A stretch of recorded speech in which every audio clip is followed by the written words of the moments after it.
Očné okolie je naozaj náročné a všetko nám vidie. Keď sa dobre o seba nestaráme, keď máme zlý režim spánkový alebo celkovo náročný život, ak niečo vyslovene zmizikuje únavu, vrásky, úplne takéto, že fakt ako keby sme sňali závoj únavy, tak to sú tieto hydrogelové vankušiky. Hydrogel je špeciálna zložka, ktorá vlastne je schopná naviazať oveľa viac hydratácie, ako je jeho samotná hmotnosť.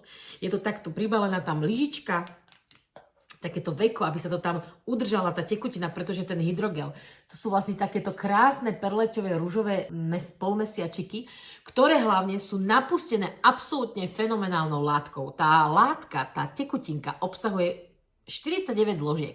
Vôbec vám to nebudem čítať, pretože to keby som vám to mala čítať tu do zajtra, ale spomeňme glycerín, čo poznáme, že to vlastne dodáva hydratáciu, extrakt z hrušky, čučoriedky, černice, z kapusty, ibištiek, semená lanu, lotos indický a tak ďalej, oregano, chia. No mohla by som naozaj, pridám vám sem obrázok, aby ste videli. Čo je ale podstatné, aby ste vedeli, že dokáže opticky vrátiť 2-3 hodiny spánku, ktoré vám chýbajú.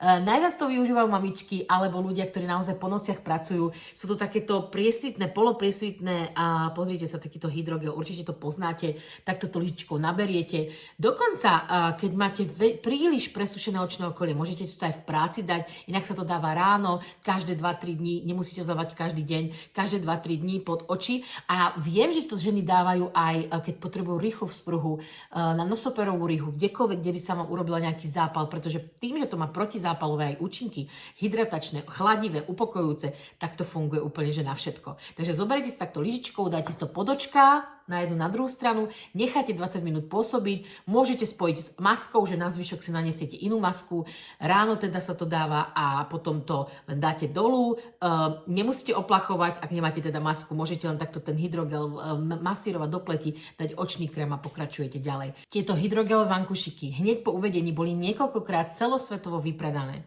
Takže ak by som mala povedať jednu vec, ktorá dokáže v očnom okolí urobiť obrovský rozdiel, tak sú to tieto hydrogelové vankušiky. Ak ste ich ešte nemali, vyskúšajte, pretože je ich tam 30 párov, takže 60 kusov, 30 párov. To vám vydrží naozaj na dlhý čas a uvidíte, čo to s vašim okolím urobí.